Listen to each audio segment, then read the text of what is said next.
JANESTA presents Karaibska Ruletka, Part 1, written by Janusz Głodziewicz.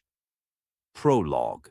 When the heart rises into the throat, the legs turn heavy as lead, and every breath scorches the lungs, a man begins to understand that an escape can end in only one of two ways. The man in army fatigues forced his way through the jungle, sweeping aside the dense leaves with what little strength remained to him. He stumbled, dragged himself upright, and ran on. Behind him he could hear the pursuit. He kept to a dry riverbed that led towards the ocean. If he remembered the map correctly, the beach lay no more than a few hundred yards ahead. Jimmy should be waiting there, the motorboat's engines already running. All he had to do was keep moving. Not look back, not think about the pain or how many men were closing in behind him. Insects clung to his sweating face. Branches scored the skin of his forearms, yet every few steps his hand returned to the pocket of his jacket. The package was still there, small, unremarkable, and worth more than the life of every man sent into the jungle that day. He had to deliver it. A sliver of sky appeared between the trees. Another 100 yards, perhaps less. An exposed root caught his boot and flung him to the ground. At that same instant, 2 bullets passed above his head and struck a nearby trunk. Only then did the rattle of a Kalashnikov reach him. The Cubans were closer than he had thought. He got up despite the pain in his knee, tore through the final wall of vegetation, and burst onto a beach flooded with sunlight. A motorboat rocked on the water several dozen yards away. Jimmy stood at the helm, watching the jungle. The moment he saw the running man, he moved to help him aboard. "Have you got the package?" he shouted, hauling him over the side. "I've got it. Go! They're right behind me." Jimmy thrust the throttles forward. The engines roared. The bow lifted clear of the water, and the sudden acceleration threw the fugitive against the gunwale. Soldiers spilled from the edge of the forest. An officer snatched off his cap and bellowed into a radio while the others opened fire on the fleeing boat. The first bursts tore up the water behind the stern. The next cut through the hull. The man felt a blow beneath his right arm, as though someone had driven a piece of white-hot metal into his flesh. Jimmy collapsed without a sound. A small, dark mark appeared in the center of his forehead. Then blood ran down his face. With no one at the helm, the boat began to turn. The wounded man crawled towards the controls. With one hand he fought to hold their course. With the other he pressed against the wound. Tears filled his eyes when he looked at his friend's motionless body. But he could not turn back. Not after all this. The package remained in his pocket, and the boat raced towards the open sea. He had to deliver it. He had to survive. Far beyond the coast, someone was already waiting for a message that could never be sent over an open channel. For the moment, however, the sea kept its counsel. Chapter 1. After all these years, the taxi stopped outside the Condado Hotel a few minutes before 5. I paid the driver and got out before he could give me the change. The September afternoon was hot, as Caribbean afternoons generally are, but a mild breeze came in from the ocean.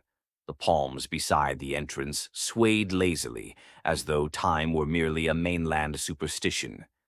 Guests wandered into the hotel without haste. Porters pushed luggage trolleys. Someone laughed, someone else posed for a photograph. I alone took the steps 2 at a time.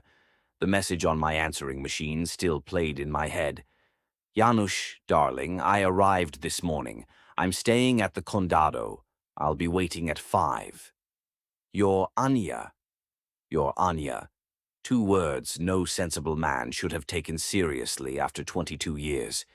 Yet, they had been enough to make me abandon everything and come without asking a single question. We had met at school. Friendship came first, followed by a love to which neither of us had been able to give reasonable boundaries. Life eventually did it for us. It separated us efficiently, though never quite completely. From time to time we spoke on the telephone or exchanged messages, each of us cautiously testing whether the other still remembered. She did. So did I. But she had never said she was coming to San Juan. She had not explained why she had chosen this hotel, or how she knew I would be free to meet her. I had asked myself those questions throughout the journey. Now, standing in the cool lobby of the Condado, I possessed not one answer among them. Reception stood to the right. Behind the broad desk was a young woman with olive skin and a smile so immaculate that it must have formed part of the uniform. "Excuse me, I'm here to see Miss Anna. Did she leave a message for me?" The receptionist regarded me more carefully. "Your name, sir?" "Janusz." She checked a notebook, then nodded towards the lifts. "Yes, senor. Miss Anna is expecting you. Room 805. I thanked her and walked away before she could see how much those words had affected me. The lift chimed almost at once. A party of German tourists emerged, conducting their conversation at a volume that suggested the success of the entire holiday depended upon its outcome. They passed without noticing the man whose past had just opened its doors to him. "Which floor, sir?" the lift attendant asked. 8. It came out too sharply. The man raised an eyebrow. "The 8th floor, please," I corrected myself. The doors closed without a sound. The mirrored walls offered me several versions of myself: closely cropped hair, a mustache, a sun-darkened face, and gray that advanced more confidently with every passing year. I had dressed much as I had at our last meeting, a linen shirt and light trousers suited to the Caribbean heat. Anna had an old photograph in which I looked almost the same. Almost. In that photograph I was 26, and convinced that all my important decisions still lay ahead. Now I carried behind me a life I had never described even to those who considered themselves my friends. "Your floor, sir." I missed the first announcement. The attendant had to repeat himself. "Thank you." The carpet swallowed my footsteps. Room 805 waited on the left-hand side of the corridor. I stopped outside and raised my hand. All I had to do was knock. One small movement and 22 years would cease to be a safe distance. I did not do it. I walked to the window instead. My reflection stared back from the glass, gray at the temples, the familiar mustache, the face of a man who had spent too long in places where questions were best left unasked. Anna remembered somebody else, a young man certain the world would wait for him. The world had not waited. The handle moved behind me. I stepped back from the window, but the door remained shut. Silence. Perhaps I had imagined it, or perhaps Anna, too, stood on the other side and could not bring herself to take the final step. I returned and knocked twice. "Come in." I knew the voice at once. I entered a sitting room steeped in the light of the setting sun. Anna stood near the balcony with the ocean behind her. I saw first her silhouette, then the chestnut hair and the hands clasped uneasily at her waist. She did not look like the girl I remembered. She looked like the woman that girl might have become. "Close the door," she said. I did so without taking my eyes off her. She came towards me. With every step, some detail returned. The slightly lifted chin, the promise of a smile, the way she swept the hair from her neck. Her dark cherry dress moved softly around her. Memory was assembling her again, piece by piece. She stopped close enough for me to catch her perfume. "Hello, Janusz." "Hello, Anya." That one word was enough. Her expression trembled, and all the caution with which she had approached me suddenly fell away. She embraced me fiercely. "I thought you might not come." For a moment I had thought the same. I never had the chance to say it. Her lips found mine, and the hotel room dissolved, along with the ocean, the corridor, and all the years in which we had tried to live apart. The kiss was brief, though it carried the weight of our entire past. Anna drew away first. Her hands remained on my shoulders while she studied me, comparing the man before her with the image she had preserved through the years. "You've become so manly," she said at last. "The gray suits you. You look beautiful." "Only beautiful? Don't provoke me, I've only just arrived." She laughed. That laugh was what I remembered best. The tension vanished, and for a few seconds we were young again. She drew me towards the sofa. Only then did I properly notice the suite. Dark wood, leather furniture, a large mirror, and lamps beneath cream-colored shades made it elegant but impersonal. A whole life could be unpacked from a suitcase here and leave no trace the following morning. Anna sat beside me and crossed her legs. "I see you haven't changed," she observed, following my gaze.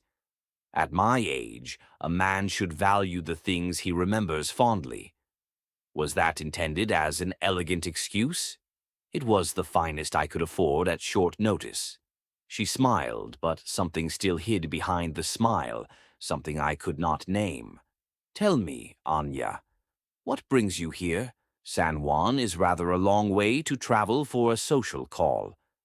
Her eyes strayed towards the balcony. "Later. Tonight I simply want to be with you. No one has visited me here in 10 years. Allow me the luxury of being suspicious." "Must you still know everything?" "It is a defect of character." "I know. That is precisely why I'm asking you not to ask me anything tonight." She spoke gently, but the tone left no room for negotiation. I remembered this Anna as well, energetic, decisive, and accustomed to making decisions on behalf of everyone present. For a moment she watched the ocean. The setting sun set fire to the glass doors of the balcony. Then she turned abruptly. "I'm hungry. The restaurant or dinner here?" I had no time to answer. She reached for the telephone. "Dinner for 2, she told reception. "No, nothing from the menu. Ask the chef to prepare something special, a good wine as well, and champagne, but later." She replaced the receiver with the air of someone who had just concluded a significant negotiation. "Why did you bother asking me?" "Courtesy." "Naturally." She went to the drinks cabinet and took out 2 glasses. "An aperitif? With ice?" She mixed white Puerto Rican rum with passion fruit and fresh lime over ice. The drink was bright, cool, and treacherously gentle. She sat beside me again, and as she set down her glass, her hand came to rest upon mine. "Janusz, how did we ever allow our paths to separate?" "You know how." "Hush." She placed a finger against my lips. "Not tonight." The question remained between us, too large for a single answer and too painful to tackle over the first drink. The sun touched the horizon. At that latitude, dusk has little patience. The light fades, the colors disappear, and suddenly evening has become night. "The gray really does suit you," Anna said. "It makes you look distinguished. Every morning it reminds me that I'm growing old. And it reminds me that I lived long enough to see you again." A knock at the door spared me the need to answer. 3 waiters entered the suite. The first pushed a large trolley. The other 2 carried china and bottles. They moved with practiced solemnity, as though a royal banquet were about to be served. At Anna's request, they placed the round table beside the balcony doors, then arranged the chairs, candles, and settings. Finally, the youngest waiter lifted a silver cover.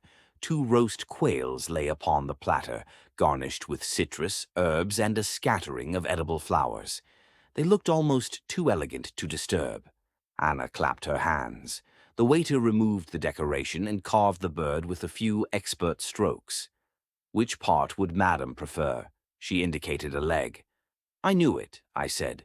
"You always chose the legs. I prefer breasts, and not merely on poultry."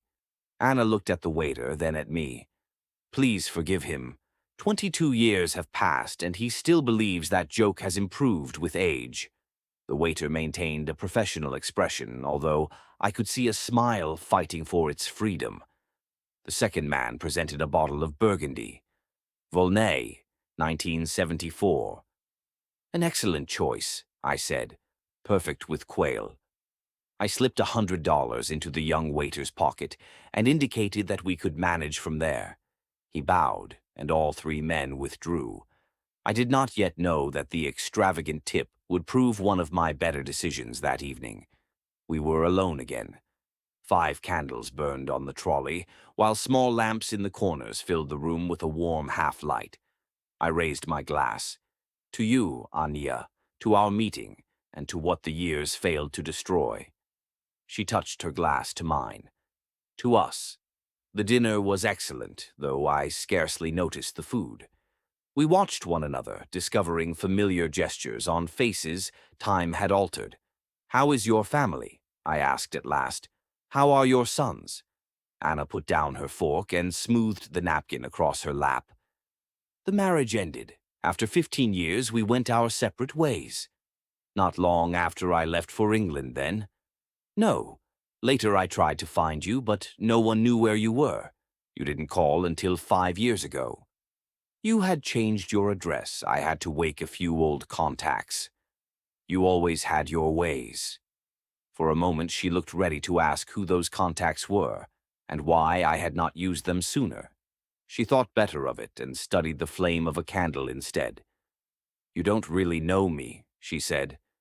"You remember a girl from long ago, and I ceased to be that girl years ago. A great deal has happened. To me as well.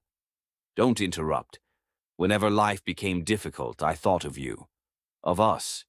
Of the days when we still believed everything could be repaired." Her voice faltered. "After you disappeared, I worried about you. All these years, somewhere deep inside, I still wanted you. Chance separated us, and people who claimed they knew what was best for us." Tears shone in her eyes. "I know," I said. "I know that now." The silence grew heavy. I did not want the evening to become a trial of the past, a case neither of us could win. "Shall we have some music?" Anna wiped her eyes and smiled gratefully. "Yes, before I make a complete fool of myself." I found a station playing quiet music and turned the volume low. The notes hovered at the edge of hearing, leaving ample room for thought. "Let's not ruin the evening," she said. "Pour the wine." I filled our glasses. This time to the future. If we still have one. We have tonight. Every future has to begin somewhere. I rose and held out my hand. "Dance with me?" Anna allowed me to draw her to her feet. I put an arm around her waist. She linked her hands behind my neck. We moved slowly, scarcely leaving the spot. After a while, she rested her head against my shoulder. "As though we had never been apart," she whispered. I closed my eyes. Her perfume mingled with the scent of wine and the warm night air entering through the balcony doors. I felt her heartbeat and the familiar tension in her body as my hand moved along her back. Time had truly begun to retreat. The telephone rang so loudly that we both started. Anna broke from my arms. For a second she stared at the instrument as though she knew who was calling and still hoped to be mistaken. "Answer it," I said. I stepped onto the balcony to give her a measure of privacy. Night lay across San Juan. Below, lights shimmered around the pool and along the seafront boulevard. Farther out, the navigation lamps of ships at anchor rocked upon the dark water. Anna's voice reached me from the room. She spoke Spanish, which years on the island had taught me well enough. "Yes, I'm ready." "Very well." "Of course. I'll wait for the signal." The signal. I went to the rail and turned my back to the sitting room. When Anna replaced the receiver, I pretended to be studying the lights on the water. She came up behind me, put her arms around my waist, and rested her cheek against my neck. "It's beautiful here," she said. "Like a dream." "Yes." I waited. She knew I was waiting. Business is going to interrupt our evening. I have an important meeting. I turned to face her. Can't it wait until morning? No. The answer came too quickly and too firmly. A moment later, she softened her voice. Janusz, my company sent me here for this very matter. I was certain the other party wouldn't contact me until tomorrow. Tonight was meant to be ours. Believe me. Everything in her explanation sounded reasonable. Only the word signal did not belong in a conversation about an ordinary business contract. I took her in my arms and kissed her. I would not demand answers she was not yet prepared to give. Will you call tomorrow? Yes. She held me close for another moment. You know, after all these years, I still love you. Then she stepped away and went to the balcony doors. She looked out towards the ocean, avoiding my eyes. I did not answer at once, not because I felt nothing. Quite the opposite, I felt too much, and every word seemed too small. I left the hotel shortly after 9. We had tentatively arranged to meet the next day. Anna would call to confirm the time. I took a taxi only part of the way home. A few streets before my house, I asked the driver to stop. I needed the night air and time to put my thoughts in order. I walked the cobbled streets of old San Juan, past colored facades, shuttered windows, and wrought-iron balconies.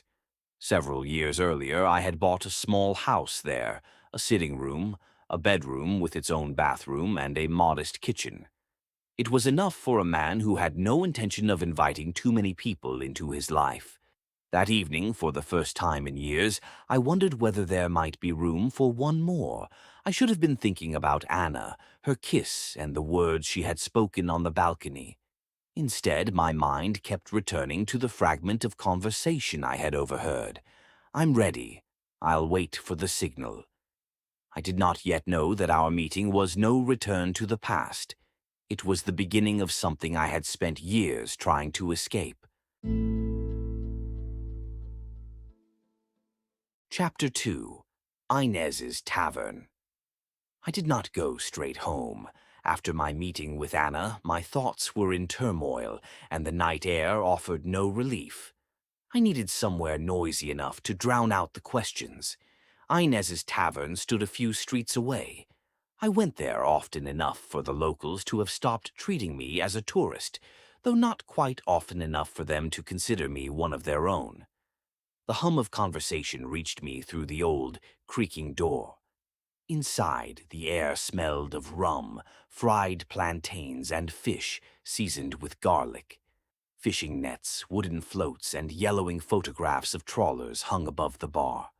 Brass lamps cast a warm glow over the dark timber walls. In one corner, 2 men were playing dominoes, slamming the tiles onto the table as though the fate of the island depended upon the result. Inez stood behind the bar.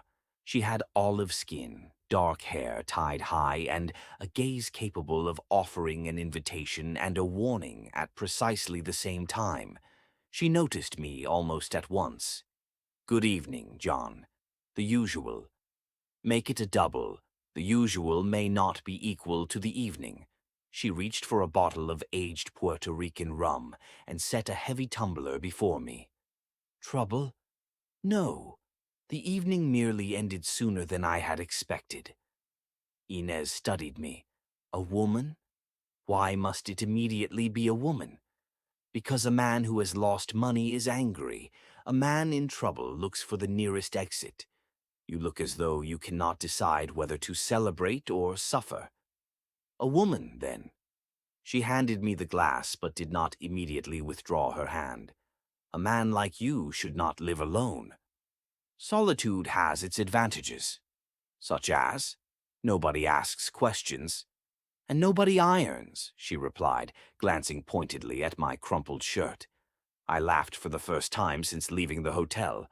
That too. New customers took seats at the bar, and Inez had to move away. I raised the tumbler to my lips. The rum burned my tongue, then spread through me in a slow, agreeable warmth. From the back of the room, someone waved an enormous hand. Carlos was difficult to mistake for anyone else.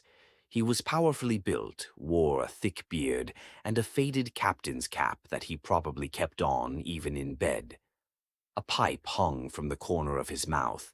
He had commanded a fishing boat for years and looked exactly as a man should who had spent half his life at sea and the other half recounting it in taverns. He had once persuaded me to join him on a tuna expedition.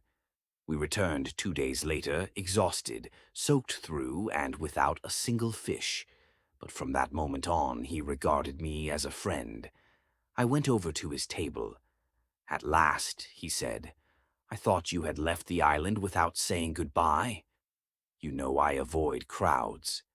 You avoid life. That is quite a different thing." He indicated the chair opposite him. "Sit down. I have a story that will make your hair stand on end." "What remains of it?" Carlos burst out laughing and raised his glass. "To our health. We may need it." I sat and we drank. The rum struck harder than I expected. I had eaten almost nothing all day, and the hotel dinner and wine had merely lulled my body into a false sense of security. "Very well," I said. "Tell me." "You first. Inez says you look as though you have seen a ghost." I glanced towards the bar. Inez was serving customers without granting us so much as a glance. "I met a woman I had not seen for 22 years. Carlos sat up so violently that he nearly overturned the table. "That woman? Your first love? Keep your voice down." "Inez, a bottle. We are celebrating." Inez appeared at the table with a cloth draped over one shoulder. "If you shout like that again, your celebration will continue in the street. Jan has found the love of his life." Her smile vanished for the briefest instant. "I found nobody. We met. That is all." Inez looked from Carlos to me. "I see." She said nothing more. She placed the bottle on the table, added it to Carlos's bill, and returned to the bar. "Did you see her face?" Carlos whispered. "We may have to find another tavern." "You may. I was not the one shouting." He poured us another measure. "What is she doing in San Juan?" "Business, apparently." "Apparently?" "That is all she told me." "And you believed her?" I did not answer. Carlos knew me too well to miss the hesitation. "Will you introduce us?" "First, I must discover who she is now." He lit his pipe and watched me through the smoke. "Some women never change. Everyone changes. Not you much. You still answer every question with another. And you still owe me a story." Carlos grew serious. He rested his pipe in the ashtray and leaned closer. "News reached me from Aguadilla this morning. There is a burned-out fishing boat in the harbor and a luxury yacht beside it." "Where?" "Near the port. Not some fisherman's tub, a proper motor yacht. The fire destroyed almost everything." "Almost? Something always survives?" The way he said it sobered me more effectively than cold water. "Was anyone aboard?" "The trawler's captain is dead. That is all I know. The police have closed part of the quay, but people are saying it was no accident. People always say that. This time they may be right. A friend at the port saw both vessels. The fire took hold as if whoever started it knew exactly where to place it. The tavern remained full of conversation, laughter, and the crack of dominoes. At our table, however, silence settled.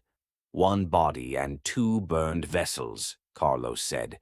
"Tomorrow the newspapers will make a sensation of it. The day after, everyone will have forgotten." "Perhaps that is the intention."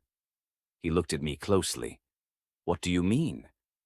"Nothing. Too much rum." I reached for my cigarettes, then put the packet down.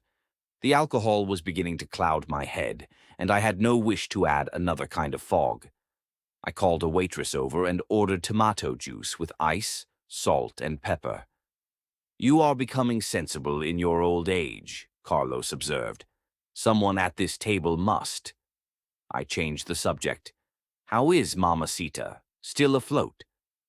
That was what he called his boat. The vessel probably remembered a time when Carlos had possessed less stomach and more hair. "Do not insult a lady. She will make me money yet. You would have to refit her first. That is the problem. The engine may last another few years, but the deck, cabin, and electrics all need replacing. Tourists will not board a boat that looks as though it has just returned from a war." "How much do you need?" Carlos froze with the glass in his hand. "For what?" "The refit. I could join you in the business." "You are joking." "No." "Why would you do that?" I did not entirely know. Perhaps I wanted to help a friend. Perhaps meeting Anna had left me with a sudden need to prove that I could still build something lasting instead of merely walking away. "I like you, Carlos. I trust you. That is enough for a beginning." He watched me for several seconds, making certain the rum was not speaking on my behalf. Then he sprang to his feet and opened his arms as though preparing to embrace me across the table. "Sit down," I warned him. "We have signed nothing yet." Instead of embracing me, he clasped my hand in both of his. "You have fallen from heaven, brother. I wanted to ask you, but I did not know how to begin. We begin tomorrow, when we are both sober. I shall inspect the boat. We shall calculate the costs and agree the terms. This is to be an investment, not a gift. Of course, a proper business." He said it with the expression of a man who could already see his restored boat crowded with tourists. I looked at my watch. It was later than I had realized. Time for me to go. Carlos glanced mournfully at the unfinished bottle, but for once he did not object. "Tomorrow is another day," he conceded. "Thank you, John." At the door, he made another attempt to embrace me. I slipped aside, so he struck me on the shoulder with enough force to unbalance a smaller man. We parted almost immediately outside. Carlos lived on the other side of Old San Juan. He walked away whistling and planning Mamacita's future aloud. I watched until he disappeared around the corner. Only then did I remember what he had said about the burned fishing boat and yacht in Aguadilla. One dead man, a fire set by someone who knew precisely what he was doing, and only hours earlier Anna had arrived on the island on business she refused to discuss. I had no reason to connect the two events.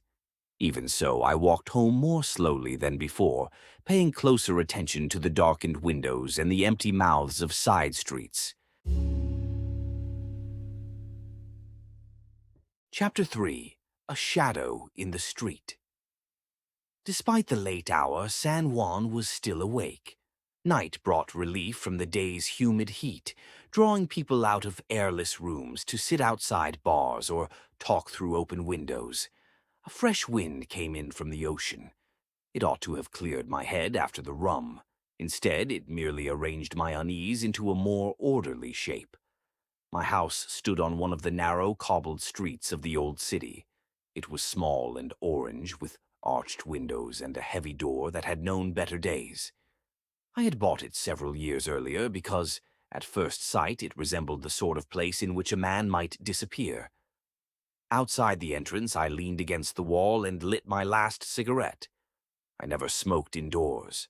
One should keep at least one bad habit on the other side of the door. I looked down the street.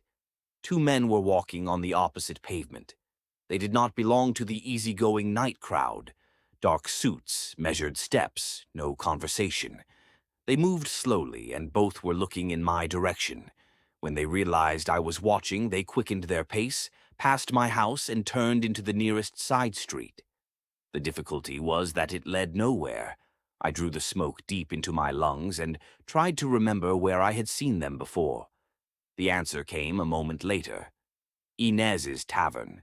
They had been sitting in a corner, partly concealed by shadow. I crushed the cigarette against the stone sill. They might live nearby. They might have been looking for an address. They might simply have left the tavern at the same time as I had. I believed none of it. Once inside, I locked the door. I checked the windows, the rear exit, and the reflection of the street in the small mirror beside the entrance. Only then did I open the shutters and let in the night air. Old habits were returning rather too readily. I showered and went to bed. Alcohol and exhaustion defeated vigilance, and I fell asleep almost at once. At 7 in the morning, determined knocking woke me. I pulled on a pair of trousers and went to the door. Celestina, the wife of the owner of the nearby bakery, was waiting outside. As she did every morning, she had brought bread, milk, and butter. She was short, comfortably round, and possessed enough energy for several people. I opened the door. "Buenos dias, Señor Jan. My husband chose the best rolls for you. Still warm. He remembered you do not like them too well baked." She entered without waiting to be invited and began arranging the groceries on the table. "You look dreadful," she announced. "Too little sleep or too much rum. Such beautiful weather, and you have the face of a man expecting a storm." "Good morning to you too, Celestina. Anything for the laundry? I collected some yesterday, but with men one never knows. I shall bring the ironing this afternoon, at about 4. I opened my mouth, but she gave me no opportunity to answer. "Excellent. Until this evening, then. Have the laundry ready." She spun on her heel and vanished through the door as swiftly as she had appeared. Silence reclaimed the house.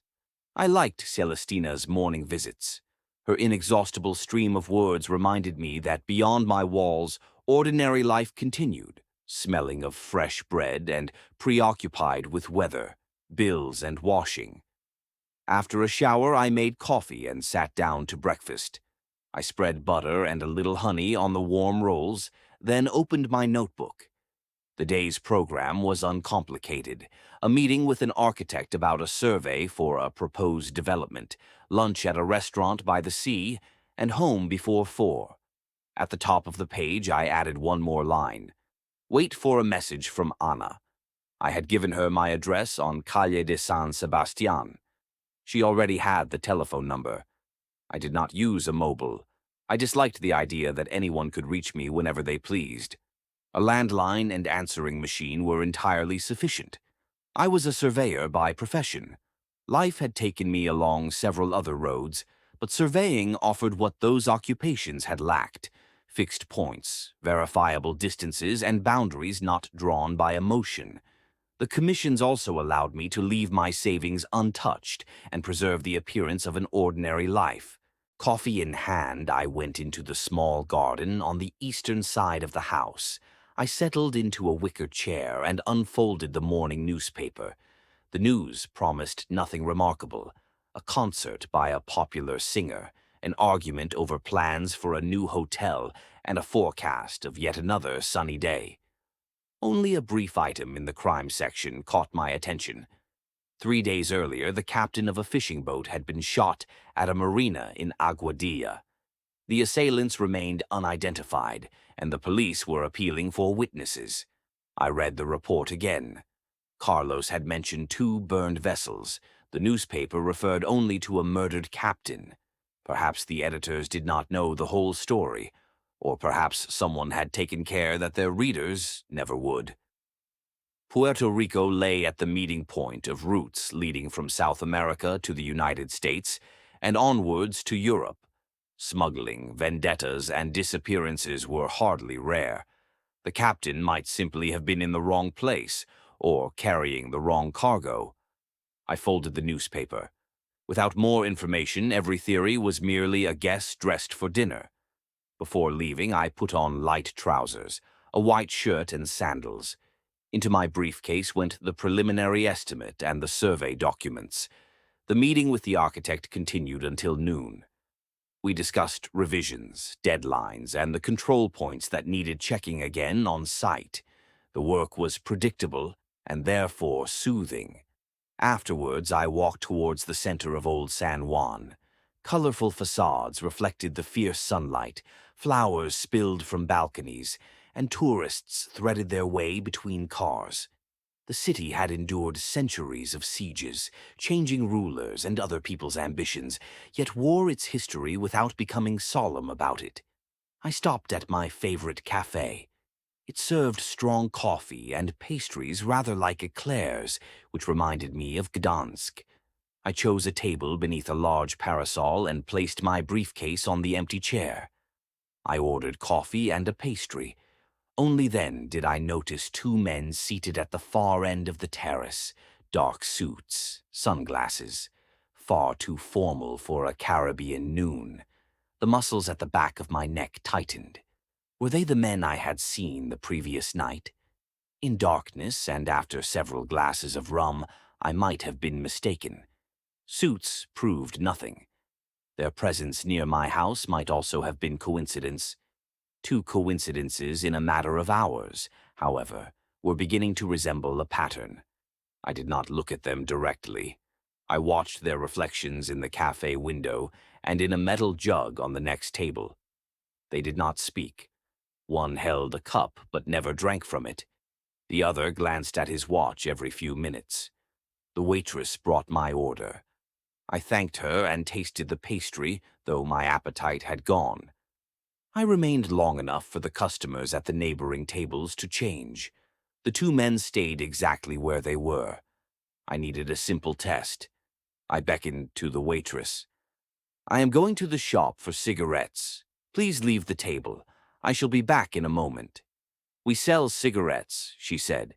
"Nearly every brand." "I know. I should like to stretch my legs." I put enough money beside the bill. "I shall pay now, just in case." "You should not say things like that." She smiled, but her eyes moved towards the men in suits. Either she had noticed them before I did, or she understood precisely what I intended to test. I walked out without haste, crossed the street, and stopped before a shop window. Pretending to examine the display, I watched the cafe in the glass. The men rose almost together. One paid the waitress, while the other pushed back his chair and surveyed the street. So much for coincidence. I entered the shop, asked for cigarettes, and stood beside the newspaper rack. Through the window, I watched both men cross to my side of the street. They did not stop at the entrance. They passed the shop and continued walking. I gave them 15 seconds, bought the first newspaper within reach, and returned to the cafe. They had disappeared. It proved nothing. They might have abandoned the operation when they noticed my maneuver. They might be observing me from a car, a doorway, or an upstairs window. It was even possible that they had genuinely been going elsewhere. I sat down again. From that moment, every reflection in the glass and every stranger lingering at a corner appeared suspicious. The waitress approached after a moment. "It is nice to see you alive and in one piece. The feeling is mutual. What is your name?" "Elena." "Jan. I know. You come here often. Do you ever go anywhere when you are not working?" Elena hesitated, then nodded towards the street. "On Saturdays, I sometimes go to El Batey on Calle del Cristo." "I shall remember." I ordered another coffee, this time without rum. I needed a clear head. When I returned home, a message was waiting on the answering machine. "Hello, Jan. I have a proposition for you. Call me." Anna's voice immediately pushed the two men, the newspaper report, and the burned yacht into the background. I dialed the hotel. "I have just heard your message." "I'm glad you called. Can you give me the next 2 days?" "I can. Where are we going?" "I shall collect you tomorrow morning in a hired car. I will explain the rest on the way." "Still mysterious." "I cannot discuss it today, and I shall not be able to see you this evening. I will make it up to you tomorrow." "What time?" "Be outside the hotel at 9. Wait by the entrance." "I'll be there." For a moment, neither of us ended the call. "Until tomorrow, Jan," she said more softly. "Until tomorrow." I replaced the receiver. I disliked journeys arranged without a plan. I ought to have asked about our destination, accommodation, and the people we were to meet. Instead, I had agreed without a moment's thought. 2 days with Anna were enough for reason to surrender its chair to hope. I went into the garden and lit a cigarette. When the first excitement subsided, the image of the two men leaving the cafe returned. Who were they? Why should they care about a man who surveyed plots of land, drank coffee, and had spent years trying not to inconvenience anyone? The answer suggested itself. They were not interested in my present life. They were interested in what I had left behind. A few minutes after 4, Celestina returned carrying a pile of freshly ironed clothes. Without asking, she opened the wardrobe. "If I left these with you, they would all be creased by tomorrow," she declared. "A man can destroy an hour's ironing with one movement of his hand." She arranged my shirts while recounting the bakery's successful day and the customers who had bought every roll from the morning batch. I listened with only half my attention. "Celestina, I am going away for 2 days tomorrow." She turned from the wardrobe. "Alone?" "With a friend." A smile appeared on her face, and she made no attempt to conceal it. "I see. You see nothing. Come as usual in the morning, but after that, look in on the house from time to time. I shall probably return on Friday evening." I handed her a spare key. "If you notice anything strange, do not go inside. Fetch your husband and call the police." Her smile vanished. "Are you expecting trouble?" "No, it is merely a precaution." She studied me for another moment, then slipped the key into the pocket of her apron. "I shall come in the morning, and I shall lock everything while you are away." "Thank you." She collected the laundry I had prepared and left, this time without her customary river of words.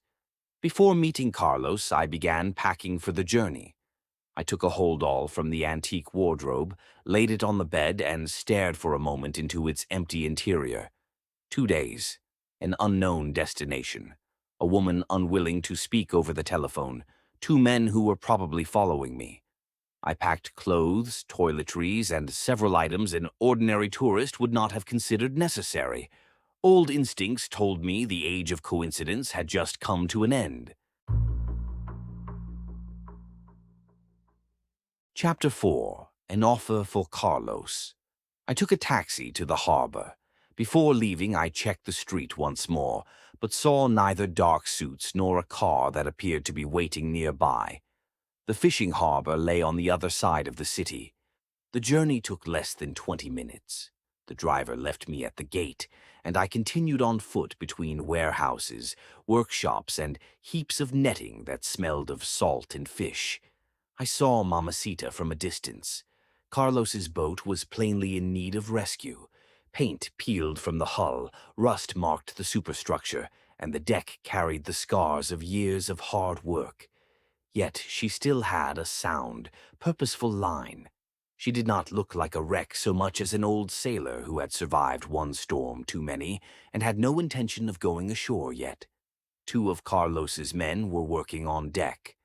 I knew them from our previous voyage. Miguel was a short, thick-set Dominican with a boxer's shoulders and a temperament that regularly led him into trouble in harbor bars. Patrick, a pale, tall Irishman, was his complete opposite. He spoke little, moved calmly, and usually finished the fights Miguel had found time to begin. Carlos chose his crew exclusively from men he trusted. At sea, that principle could mean the difference between life and death. "Is the captain aboard?" I asked. Miguel straightened over the open engine room hatch and shaded his eyes with one hand. "Gone for parts. He should be back soon. Are you joining us for tuna?" "Business this time. On this boat, the fish are more reliable than business." Patrick looked up and silently pointed me towards a bench beside the superstructure. While I waited, I walked around the deck. Several planks needed replacing. The rails required welding, the electrical system belonged to another age, and the smell of diesel rising from the engine room did not promise an inexpensive refit. Even so, I could see possibilities. For months, I had been considering the idea of using a fishing boat for small-scale tourist expeditions, not luxury cruises for people who expected a waiter beside every sun lounger, but a genuine maritime adventure, islands, fishing, nights in cramped cabins, and staged attacks by privateers. The Caribbean sold its pirate legend on every street corner. Carlos possessed the vessel, the crew, and the experience. What he lacked was money and someone prepared to turn an idea into an enterprise. A few minutes later, the captain appeared on the gangway burdened with boxes. "John," he called, So you have missed the sea after all. He set the packages down on deck and roared at the crew. Gentlemen, the rest is in the car. Move before you remember you are supposed to be on a break. Miguel and Patrick went ashore. You keep them on a short leash, I observed. They may sulk on land. In a storm, they obey orders. He indicated the boxes. Engine parts and gear for the next trip. Come down to the mess. There you can tell me what really brought you here. The interior of the boat was unexpectedly orderly. The mess table was bolted to the floor. Lockers were secured against opening when the vessel rolled, and charts of the surrounding waters hung on the wall. Everything had its proper place. Carlos set a bottle of rum on the table. No, I said. I leave early tomorrow. One glass will not sink even a land rat. He poured only a token measure, more for ritual than thirst. Speak. I am going inland for 2 days. Before I leave, I want to return to our conversation at the tavern. The murder in Aguadilla? Mamacita. Carlos rested his elbows on the table. I am listening. I want to become your partner. I shall finance a complete refit and conversion. You provide the boat, the crew, and your experience. For a long moment I heard only the sounds of work from the deck above. Carlos took out his pipe, packed it with tobacco, and lit it. Only when smoke filled the space between us did he speak again. Do you know how much that may cost? Not yet. That is why we begin with a survey and estimate. The engine alone could swallow 100,000. If necessary, I shall put in more. He regarded me suspiciously. I have never asked where your money came from. You were wise not to. Now I am to become your partner. The money for this venture is legal. That should be enough. The boat rocked in the wake of a passing motor launch. The glasses slid across the table and stopped against the raised edge. Carlos watched me through the smoke of his pipe. Suppose I agree. What do you want to do with her? Tourist voyages to the smaller islands, expeditions lasting several days for people who want to see a different Caribbean, fishing, diving, and nights aboard. We add staged attacks by privateers. Privateers? A second small vessel approaches after dark. Blank ammunition, boarding, costumes, a little rum, and a good story. No real danger, but more excitement than a hotel swimming pool can provide. The first smile appeared on Carlos's face. Miguel will not need a costume. Precisely why I want your crew as well. I spread a sheet of paper on the table and sketched a provisional arrangement. The hold could be divided into several simple double cabins. We would need lavatories, ventilation, additional water tanks, and new deck safety systems. Nothing luxurious, but clean and safe.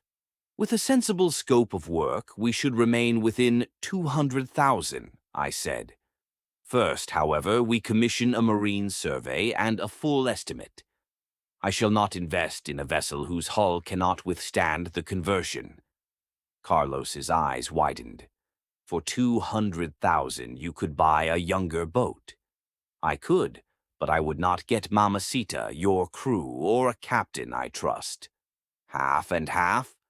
My capital and responsibility for sales, your boat, experience and command of the voyages. Half the profits to each of us. A solicitor will put the details into an agreement. Carlos extinguished his pipe and looked once more at the sketch. And if the venture fails? You will still have a seaworthy, fully refitted boat. We return to fishing or sell her. And if it succeeds, we buy another. He laughed and struck the table with an open hand. Damn you, Jan. I agree, if only to satisfy my curiosity. He held out his hand. When you return, we arrange the survey and draw up the agreement. I shook it. Numbers first, celebration afterwards. One does not prevent the other. On deck, Carlos immediately announced to the crew that they had acquired a new business partner. Miguel looked at me with approval. Patrick nodded as though he had known from the beginning why I had come. At sea, I remain in command, Carlos stipulated. I have no intention of depriving you of the pleasure of giving orders. The captain gave his men the evening off. He ordered them to secure the boat and return in the morning in a condition that would allow them to distinguish port from starboard. Carlos and I left the harbor together. I felt satisfied, but doubt stirred beneath it. I had made a decision worth hundreds of thousands of dollars in the course of a single afternoon. On the other hand, for the first time in years, Mamacita offered me a plan extending beyond my next surveying commission. At the taxi rank, we climbed into an old Mercedes. To the Bull Tavern, Carlos told the driver. You had a woman who disapproved of your visits to bars, I reminded him. Now I have proof that business is conducted in taverns. I am not certain she will find the argument persuasive. Women are never satisfied, I did not reply. After the events of the previous 24 hours, I did not consider myself an authority on the subject. Tell me instead what you learned about the murder in Aguadilla. Carlos became serious at once. Today I met a relative of the murdered captain. Apparently, more than the local police are interested. Federal agents have arrived, even the FBI. There are also men about whom nobody cares to ask for names. The cartel? He looked around instinctively, although we were sitting inside a moving car. Lower your voice. In this part of the world, certain words have ears. The taxi stopped at a red light. Carlos leaned towards me. The murdered captain came upon a luxury motor yacht drifting at sea. Large, twin-engined, almost new, and with nobody aboard. He towed it to Aguadilla behind his fishing boat. If the owner did not appear, he could claim a substantial salvage award or a share of the vessel's value.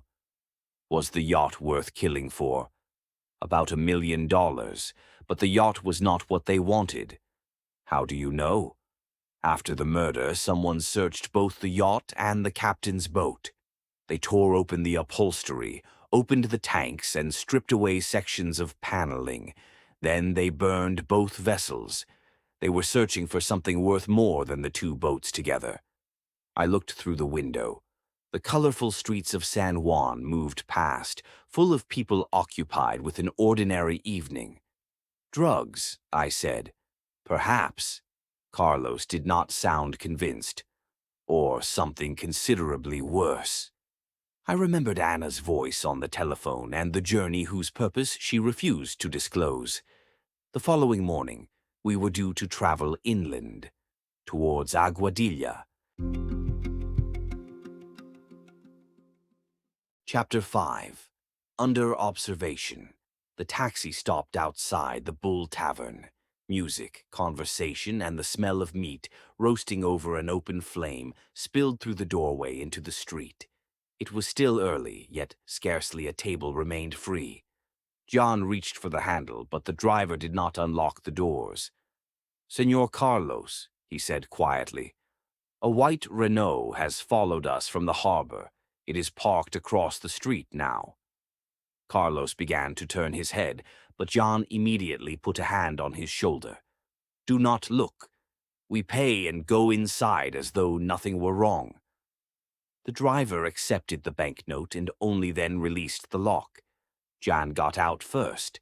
He did not glance back, but in the tavern window he caught the pale outline of the car and two men sitting inside. The room lay in a pleasant half-light. Inez moved between the tables with the tray resting against one hip, composed amid the disorder, as though the noise of the customers followed a rhythm audible only to her. When she saw John, a brief smile touched her face. It vanished when she noticed his attention fixed upon the window. "What is it?" she asked. "First, find us somewhere nobody will trip over us," Carlos said. "Then we shall tell you." Inez led them to a table at the back of the room, screened from the street by a timber pillar and the dense leaves of a palm growing in a large terracotta pot. As soon as they sat down, Carlos leaned across the table. "What the hell is going on? Who is following us?" "Not us. Me," Jan replied. "Two men have been watching me for several days. I first noticed them here, then in other parts of the city. Today they appeared at the harbor." Carlos's jaw tightened. "And you tell me only now?" "Until today I was not certain. Now I am." Carlos's fist struck the table. The glasses rang and several heads turned. "Carajo, if they intend to touch you, they will have to come through me first." "Strike my table once more, and the first person you will have to come through is me," Inez said, setting down 2 bottles of beer. "And you will pay for every glass." Carlos raised his hands in surrender. "Mujer, a little respect. You are speaking to a future ship owner." "I am speaking to a madman who has spent months talking about returning to sea."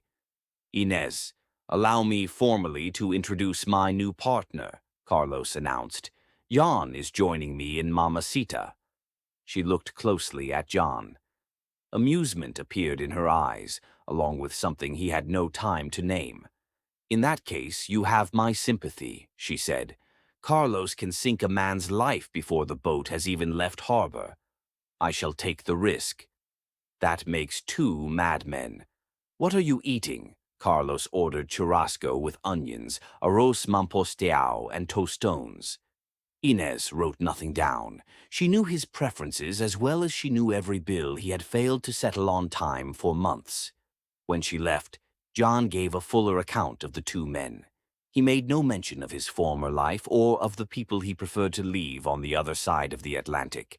He told Carlos only what he needed to know.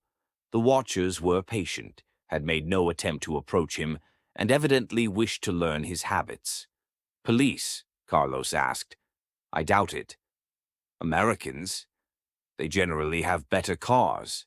Carlos snorted with laughter, then became serious again. "Enemies from Europe? If I knew, we would not be sitting beside a window." "We are not beside a window, which is why we are still here." Inez brought the food. For a while, neither man spoke. Outside, dusk gathered. The tavern grew steadily louder, and the white car remained across the street like an immovable piece of scenery. Carlos lifted his bottle. "To Mamacita, may she finally stop rotting at the quay." "To a sensible plan," John replied, touching his bottle to Carlos's. "Sensible? With me? Too late to withdraw, amigo." They discussed the boat, though this time Jan refused to let Carlos build castles upon the water. First came a full survey of the hull and machinery, then quotations from the shipyard, permits, and only after that a decision on the extent of the refit. September marked the height of hurricane season. Schedules might slip, and haste could double every cost. "In other words, no miracles within a few weeks," Jan concluded. "The miracle will be if the yard begins on the day it promises," Carlos muttered. "But Mamacita will return to sea, even if I have to scrub her bottom with a toothbrush myself." "That I shall be delighted to supervise," Inez said as she collected the empty plates. Late in the evening, the crowd began to thin. John glanced several times at the darkened window. The Renault had not moved. "I shall walk you home," Carlos decided. "If we stay together, we shall learn nothing." John outlined a simple plan. They would walk towards his house.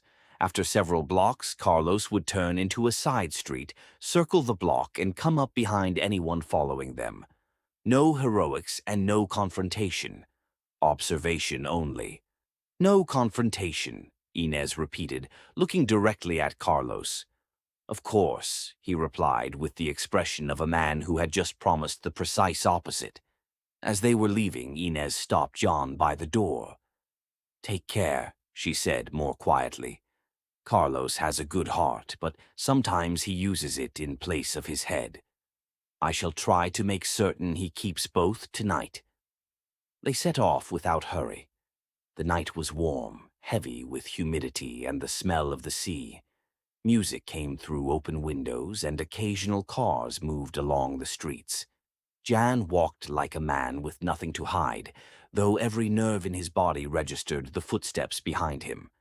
At the third junction, Carlos offered a brief hasta mañana and vanished into a narrow lane.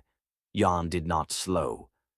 In the window of a closed shop, he saw two figures on the opposite side of the street. They kept their distance and did not speak. He reached his house, opened the gate, and stepped onto the porch. Only after locking the door did he turn off the light in the hall. He drew the curtains but left a narrow gap between them. The two men stopped several dozen yards away. One lit a cigarette. The other watched the house. After a few minutes, the white Renault pulled up. The driver lowered his window. The men exchanged a few words with him, then walked away towards the center. The car remained where it was. Carlos appeared in the garden 15 minutes later. He tapped the agreed rhythm on the window, and Jan admitted him through the rear door. There were two of them, Carlos said without greeting him. They kept to the opposite side of the street. When you entered the house, the same Renault arrived. They spoke to the driver and disappeared. The car is still there. I saw them. Those are not inquisitive neighbors, Jan. No? Jan went to the table and rested both hands on its surface. Over the years, he had learned that danger itself was not the worst thing. Far worse was not knowing from which direction it would come. If the past had found him on the island, he had to vanish before the people in the Renault made their next move. I cannot stay here tonight, he said. I need somewhere for a day or two. My house. At 9 tomorrow, I have a meeting I cannot cancel. With Anna, Jan gave him a warning look. With someone who may know why my peaceful life has just ended. Carlos sighed. Very well. We leave through the garden, cross the neighbor's property, and take a taxi 2 streets away. There is only one problem. My wife. More dangerous than the men in the Renault? Considerably. They would merely shoot me. For the first time that evening, Jan smiled without effort. They took only what would fit into their pockets. Several minutes later, they crossed the dew-wet garden, climbed a low wall, and disappeared between the houses. The white Renault continued to wait outside an empty building. The taxi dropped them in a quiet street on the outskirts of the city. Carlos's house was small and single-storied, with a broad porch and a roof extending far enough to shelter the windows from rain. A light burned behind one of them. Carlos stopped at the gate. Now, amigo, behave naturally and let me do the talking. After tonight, that sounds like the most dangerous part of the plan. Carlos pressed the handle. Quick footsteps came from inside the house. Jan thought of Anna and the meeting arranged for 9 in the morning. Whoever was sitting in the white car tomorrow, he had to learn the truth. Chapter 6. The Nightmare. The door flew open. A dark-haired woman stood on the threshold with a dressing gown thrown over her shoulders and the expression of someone who had been woken after midnight once too often. Carlos, have you any idea what time it is? She began in Spanish, firing the words with the speed of a machine gun.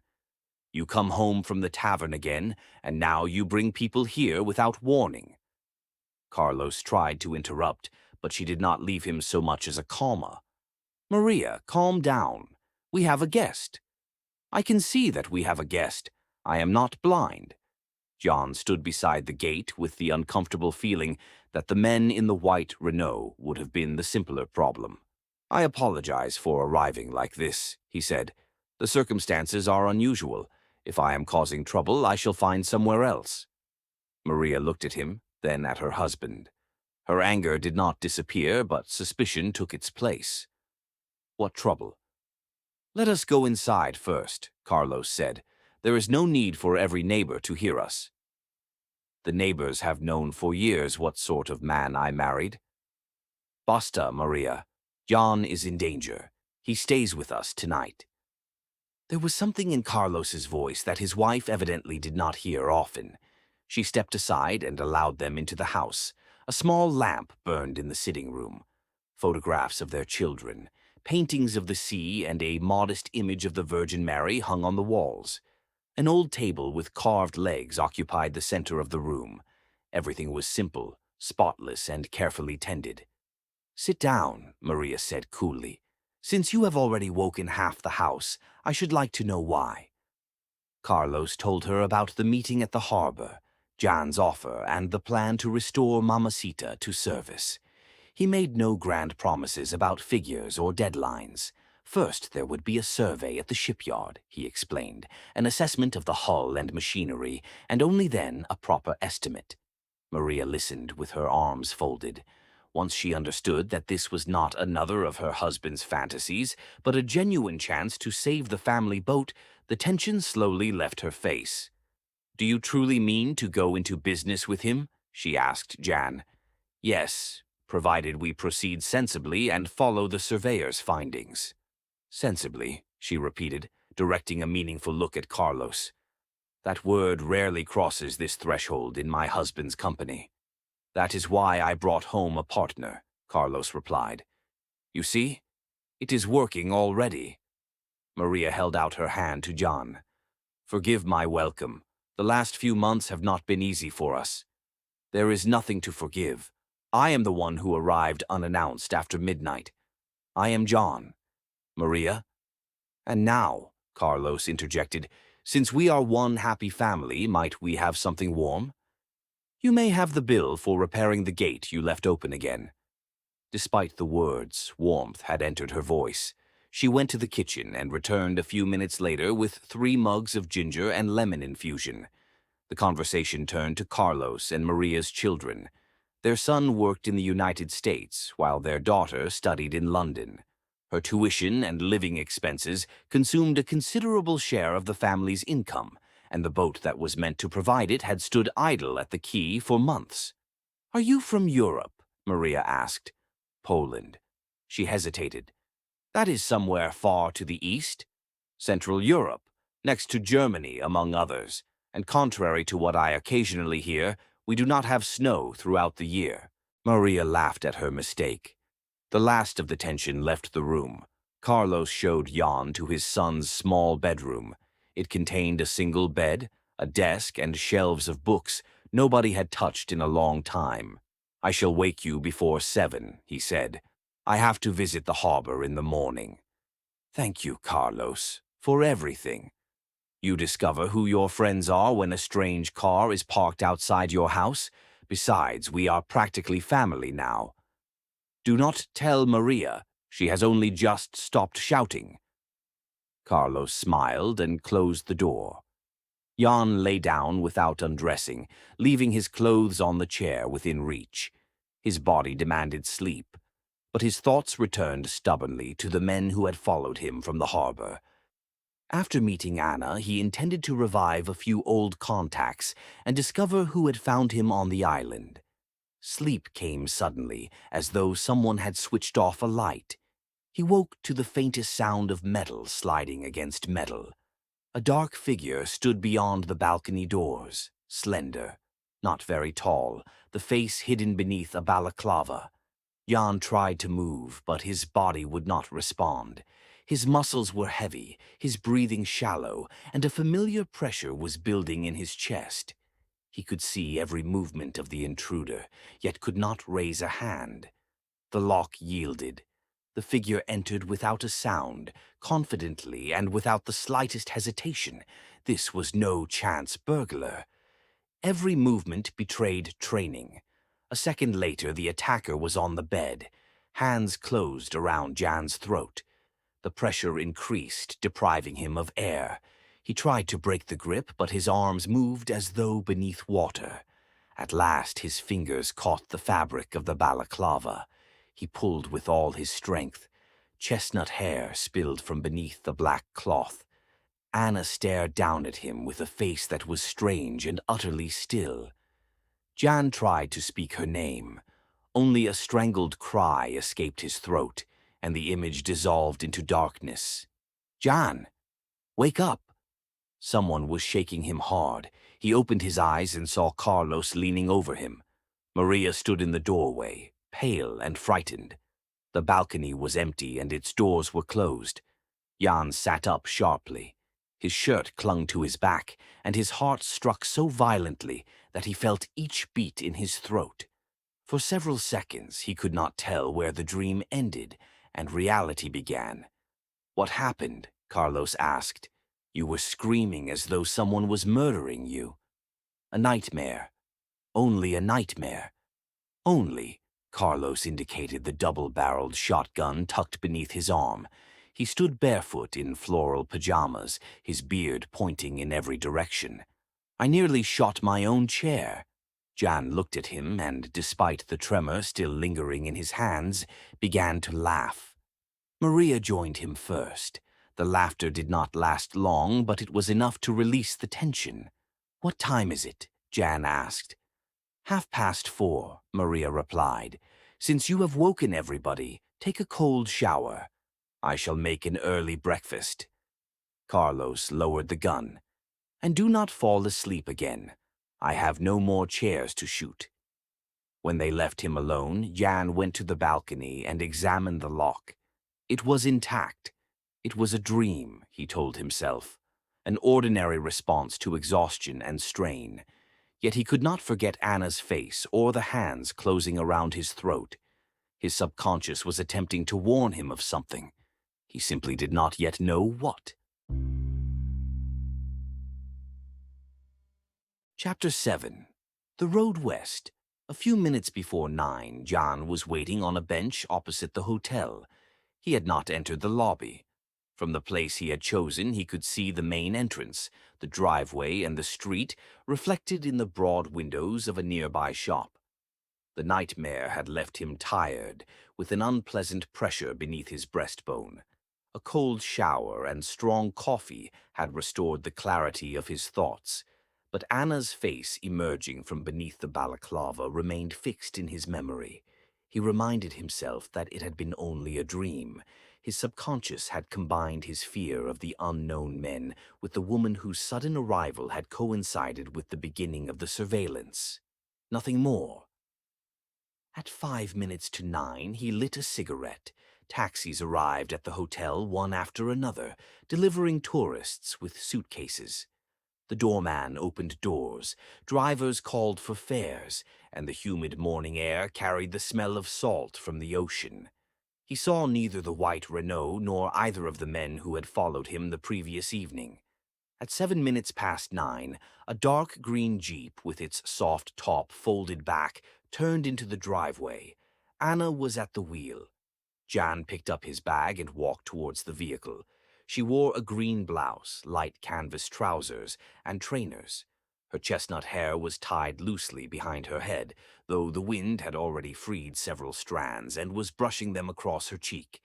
"Good morning," she said with a smile. "Have you been waiting long?" "Long enough to inspect every guest at the hotel and half the drivers in San Juan." He leaned in and kissed her briefly. For a moment she returned the kiss, then nodded towards the passenger seat. "Get in, Jan. We have a long way to go." She pulled smoothly into the morning traffic. "Where are we going?" he asked. "To the western side of the island. I have to meet someone. The rest of the day belongs to us." "Does this someone have a name?" "He does. You will learn it when necessary." She said it lightly, but left no room for further questions. Jan settled back and watched her hands on the wheel. She drove with confidence and without a nervous movement. She knew both the vehicle and the road better than her story of a tourist excursion suggested. "You have been here before," he said. Anna glanced at him from the corner of her eye. "For a month, a long time ago. And you never thought it worth mentioning." "It was a working visit. Joint exercises with the British and Americans. Very little sightseeing and a great deal of work." "What sort of exercises?" "The sort one does not discuss over breakfast." She smiled, but Jan saw that she had closed the door on one part of her life. He did not press her. He had entire years behind him about which he had never told her a single word. The Jeep joined the road west. The buildings of San Juan gradually gave way to green hills, plantations, and small towns clinging to the highway. In the open vehicle, the wind softened the mounting heat. Anna asked about his life on the island. Jan told her of his first months in Puerto Rico, of learning the local customs, and of Carlos, whom he had met at a time when both men needed someone they could trust. "Yesterday I became part owner of a fishing boat," he said. "You, a fisherman?" "More a man of ideas and accounts. Carlos knows the sea. My task is to prevent his enthusiasm from sinking us before we leave harbor." He told her about Mamacita and the plan to convert the boat. He deliberately omitted what had happened after leaving the tavern. He wanted to listen to Anna's untroubled laughter for a little longer before the conversation changed direction. After an hour on the road, they stopped at a small restaurant surrounded by palms. Its terrace overlooked green hills, and inside were only a few travelers and two local men drinking coffee at the bar. Anna ordered café con leche. Jan chose black coffee, eggs with sofrito, toast and slices of fried plantain. Only after the waitress had left did he notice the fatigue in Anna's face. Faint shadows beneath her eyes and fine lines did not lessen her beauty. They merely made her real, a woman distinct from the girl his memory had preserved for years. "What happens after this mysterious expedition?" he asked. "Afterwards, a few more months of work and then retirement. Are you serious?" "For the first time in years, I want to stop living with a suitcase beneath the bed and a telephone that may ring at any hour." "Have you made plans?" Anna traced a finger around the rim of her cup. "Not yet. Most of all, I should like to find somewhere quiet and a man beside whom I need not pretend." Her gaze remained upon him a fraction longer than necessary. Jan felt a warmth that had nothing to do with the coffee. For a brief moment he saw a shared home, mornings beside the ocean, and a fishing boat returning to harbor at dusk. The vision vanished when two men in dark glasses entered the restaurant. They were not the men from the white Renault, but they reminded Jan that the previous night remained unexplained. "There is something I ought to tell you," he began. Anna put down her cup. "I'm listening. Someone has been watching me for several days. Two men. Yesterday they followed me from the harbor and later waited outside my house." The change in her face was immediate. The warmth disappeared, replaced by cold concentration. "Since when, exactly?" "I'm not certain." "Jan, think. Where did you first see them?" He told her about the evening after their meeting at the hotel, the two well-dressed men at Inez's tavern, the later, apparently, accidental encounters, and the white Renault. As he spoke, Anna leaned closer, as though every detail mattered. "Did they see you with me?" she asked. "They may have seen me leaving the hotel." "Damn it." She rose so abruptly that the chair scraped across the floor. "What is happening? We have to leave, now." "Explain first." "Not here." She paid before he could object. A moment later, the jeep left the car park considerably faster than it had entered. "Adjust the mirror," Anna ordered. "Watch the vehicles behind us. Do not focus only on the nearest one. Look for anything maintaining its distance and repeating our maneuvers." Jan obeyed. Her voice no longer belonged to the woman who had spoken of retirement minutes earlier. It was calm, precise, and entirely free of hesitation. "Who are you, Anna?" he asked. "Later." She drove quickly, but without recklessness. At a junction, she slowed and allowed several cars to pass, then abruptly turned onto a side road heading north. John watched the long stretch of highway in the mirror. No vehicle repeated the maneuver. "Clear," he said. "Nobody turned after us." Anna did not immediately reduce her speed.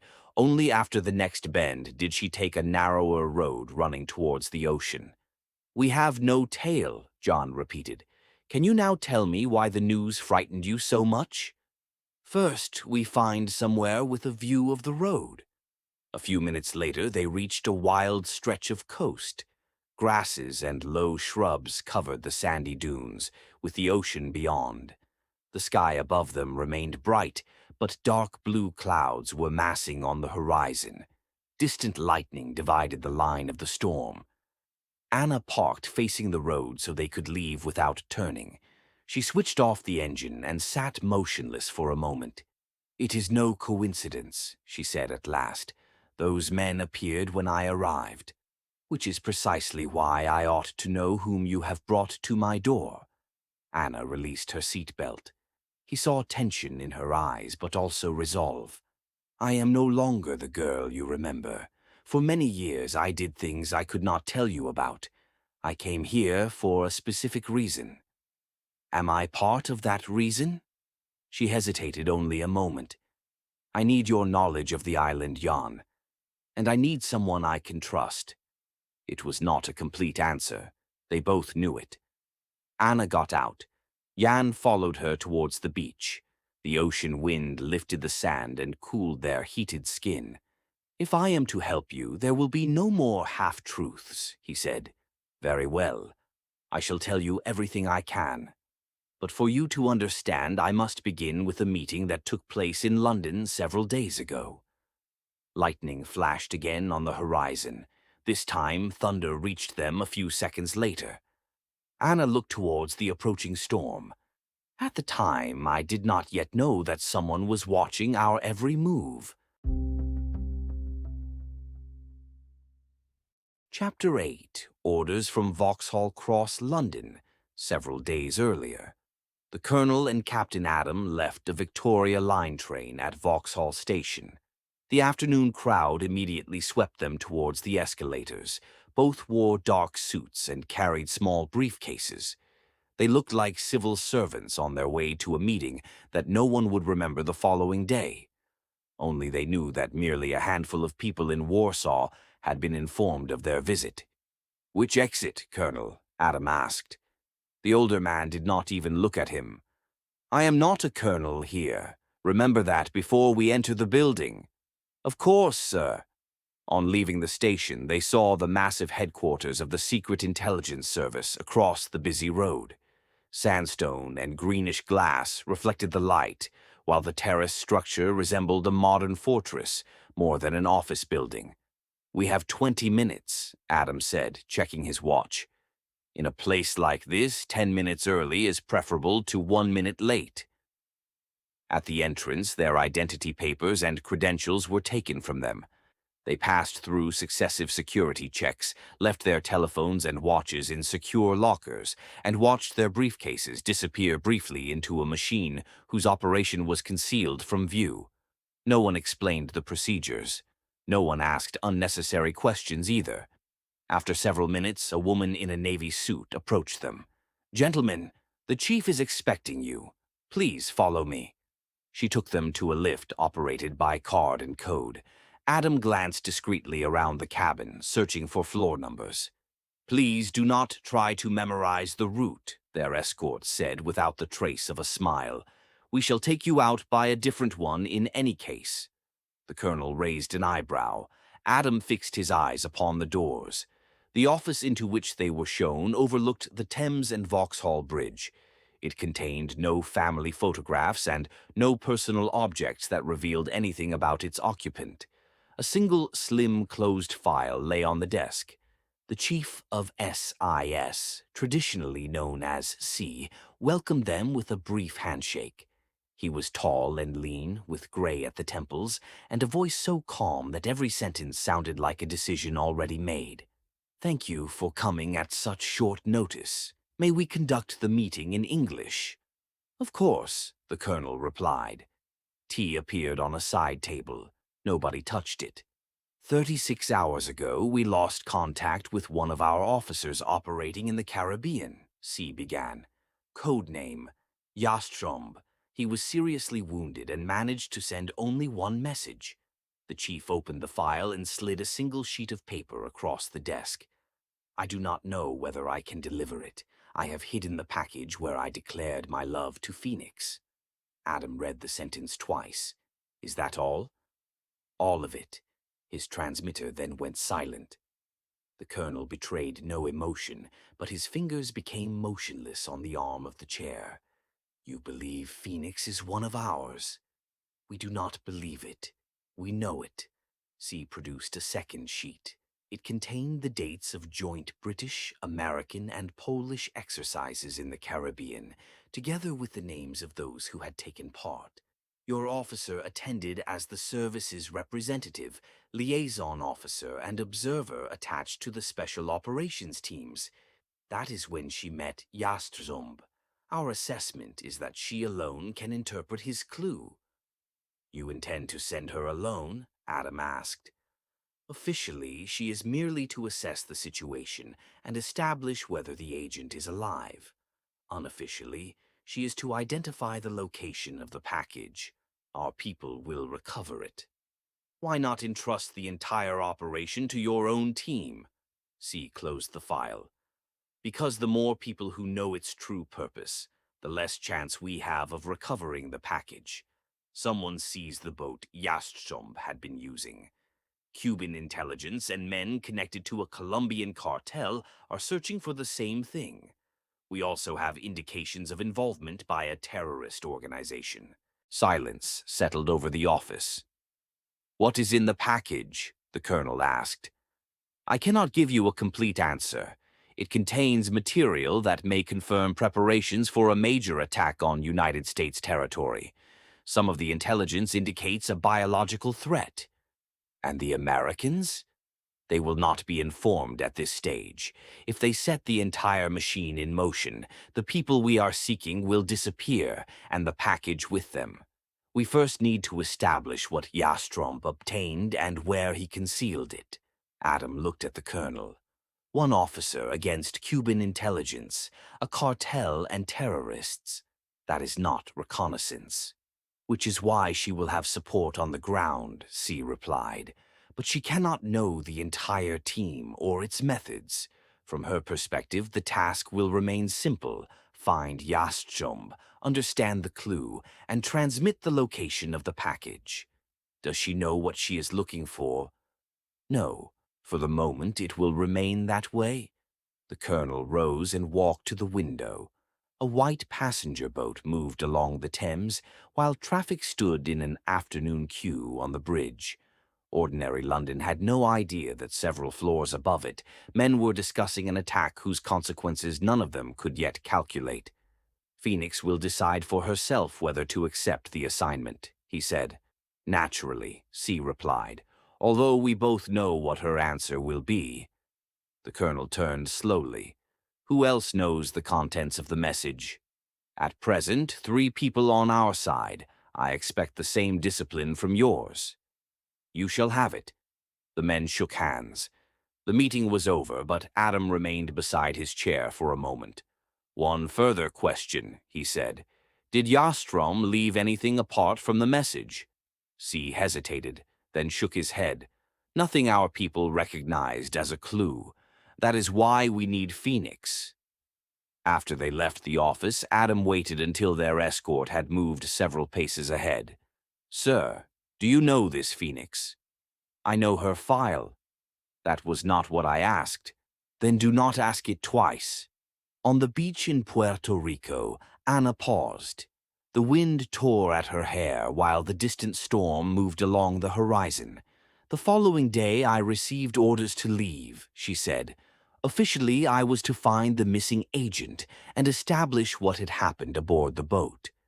I knew only that the package existed and that JANESTA had left a clue intended for me. Jan watched her in silence.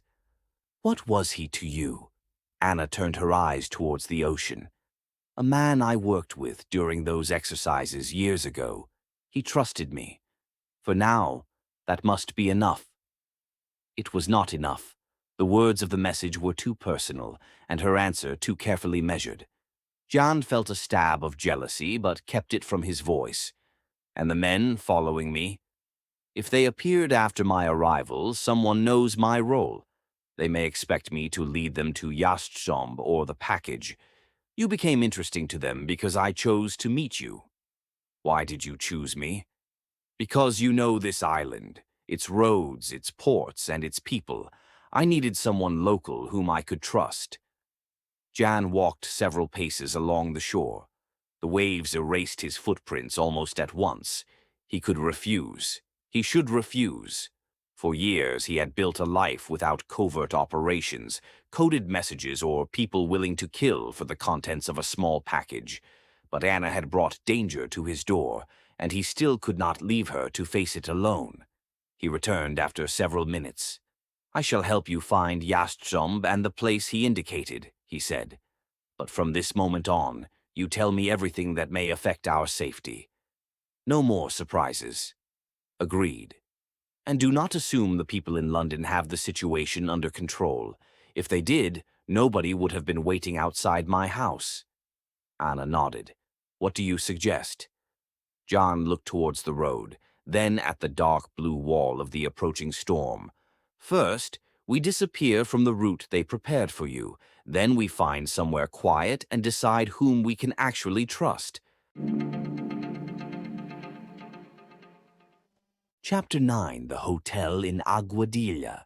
The storm was moving in from the ocean when they returned to the jeep. Anna started the engine, but Jan did not get in. He walked around the vehicle, crouched beside the rear wheel, and ran one hand beneath the edge of the bodywork. "What are you looking for?" she asked, an answer to the question of how they found me at the harbor. He found nothing, though he did not look convinced. He climbed in and pointed towards a road leading into the interior. "Aren't we returning to the main road?" "Not yet. First we make certain we are actually alone." Over the next several miles, Anna changed direction repeatedly. John watched the road in the mirrors and memorized the cars that appeared behind them. None repeated every maneuver, nor did he see the men who had stood outside his house the previous evening. "I cannot see a tail," he said. Anna kept her eyes on the road. "Are you sure?"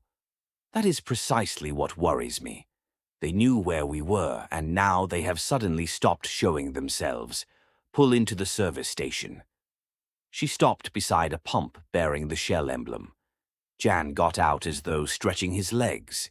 He bought 2 bottles of water, walked around the building, and approached the jeep from the delivery area. The road behind them remained empty.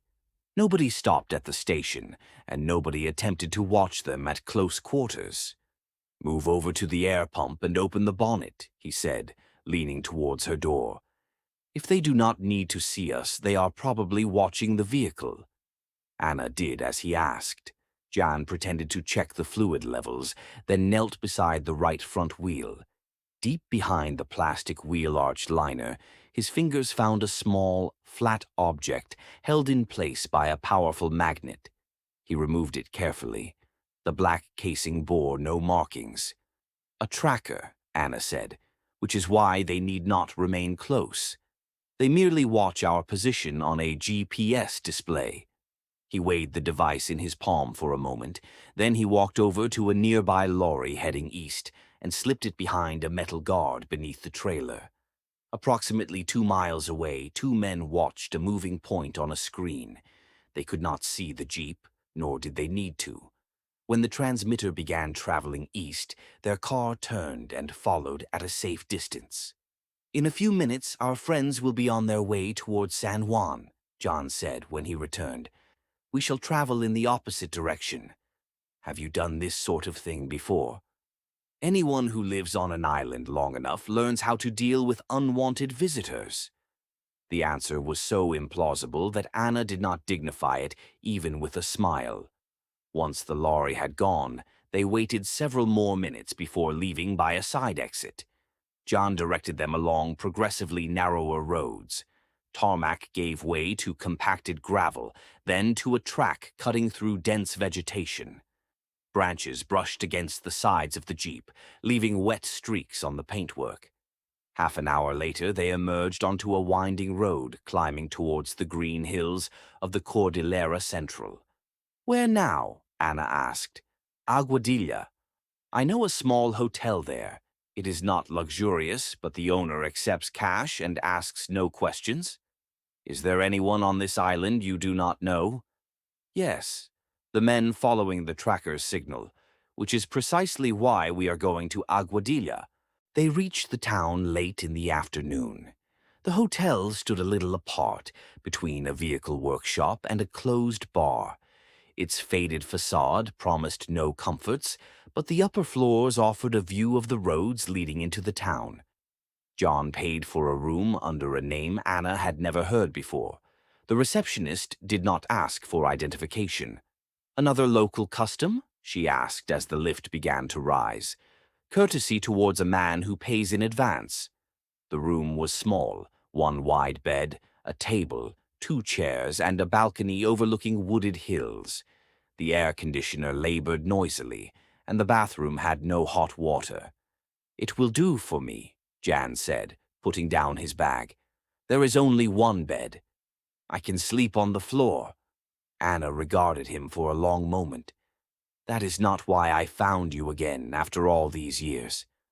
She walked over and rested her forehead against his chest. For a while they stood without speaking, listening to the air conditioner and the first drops of rain striking the balcony. The tension of the past several hours began to recede only when Jan held her more tightly. Their kiss was nothing like the one at the hotel in San Juan. There was no uncertainty in it, no cautious attempt to discover how much of their former intimacy remained. It was driven by the need to reclaim time they both believed they had lost. Later they lay side by side beneath a thin sheet. The rain had stopped and cooler air entered through the open balcony doors. Jan stared at the ceiling. Anna's closeness had calmed his body without silencing his questions. In the space of one day he had discovered that the woman he had carried in his memory for years was an intelligence officer who had come to find another man, a man who had left a message about a declaration of love. "What are you thinking about?" she asked. "That we must act before our watchers discover they are following a lorry." Anna sat up and reached for the telephone. "I shall call my contact. He was supposed to give me the latest information." The conversation was brief. She used neutral phrases, but Jan understood the meaning concealed between them. The boat Jastrzomp had used was now in the custody of the local police. Men claiming to represent several different agencies were circling the harbor, and Anna was to meet an SIS officer the following morning to receive additional equipment. After ending the call, she spread a map across the table. "They are looking for us," she said. "The Cubans have our descriptions. My contact believes people connected to the cartel are interested in us as well." "How do they know we are working together?" "I don't know." "That is the most important thing you learned today." Anna looked up. "What do you mean?" "Either they knew you were coming or they watched you from the moment you arrived. In either case, the information may have leaked from people familiar with the operation. From now on, we trust nobody merely because he knows the correct password." "Including my contact?" "Especially him, until we know who is sending him to the meeting." Jan bent over the map. "You will go alone. If they are primarily following you, they will expect me to be somewhere nearby. Meanwhile, I shall prepare our escape route." "I disagree. I did not bring you here so that we could separate. You brought me because I know the island. Allow me to make use of that knowledge." He moved one finger across the map and stopped at a car park beside a network of caves. "Here. Since the last accident, when several people fell into one of the caves, tourists have avoided the place. Travel companies removed it from their routes. Coaches no longer stop there, and private visitors are rare. The car park should be completely empty in the morning. There is one approach road, plenty of open ground, and several possible ways out. I know the terrain. If it is a trap, the open ground becomes a firing range. Which is why we need rather more than your pistol." Anna studied him. "Where will you obtain weapons?" "From a man who owes me a favor." "Who is he?" "His name is Boris. That is enough." Jan asked for the telephone. He dialed the number from memory, then stepped onto the balcony and closed the door behind him. Boris answered after the 4th ring. "Yes? Hello, old friend. It has been a long time." There was a brief silence at the other end. "Jan?" I would sooner have expected a telephone call from the grave. Where have you been? Resting. Now I need equipment. You said you were finished with the business. This is not a return. One job. That is what everyone says. What do you need? Jan listed weapons, ammunition, surveillance equipment, field clothing, and medical supplies. He gave neither names nor the purpose of the operation. Boris did not interrupt. Only when the list was complete did he release his breath. You are not planning an excursion. You are planning a small war. I need everything before dawn. For 2 days, everyone in the Caribbean has been asking about a Polish man and a red-haired woman. They are offering more for information than I would earn from your order. Then name a price at which it remains profitable to be my friend. Boris swore in Russian. I shall bring it myself. Send the location through a secure channel. And remember, John, when someone offers that kind of money merely to identify a man, he does not intend to have a conversation with him. I know. No, you don't. Not yet. But you will before dawn. The call ended. When John returned to the room, Anna was waiting beside the table. You have not told me everything about yourself, she said. Neither have you. I am trying to change that. And I am trying to keep us alive. Anger appeared in her eyes, but quickly yielded to exhaustion. Who are you, John? A man who knows Boris and can obtain the equipment we need. For tonight, that will have to be enough. She did not know the true extent of his abilities, and she could not be allowed to know. Not yet. The less she understood, the less danger there was to both of them. Jan looked at the map again. The caves lay several dozen miles from the hotel. The meeting was set for 9 in the morning. I shall leave for the equipment at 4, he said. I shall be back before 8. Until then, you do not leave this room and you open the door to no one. And afterwards? You go to meet your contact. Alone. Alone. Anna did not look convinced, but she nodded. Beyond the window, Aguadilla was sinking into darkness. A car passed along the street, slowed outside the hotel, and continued on its way. John drew the curtain aside no more than the width of a finger. He recognized neither the make nor the driver. Neither of them would sleep peacefully that night.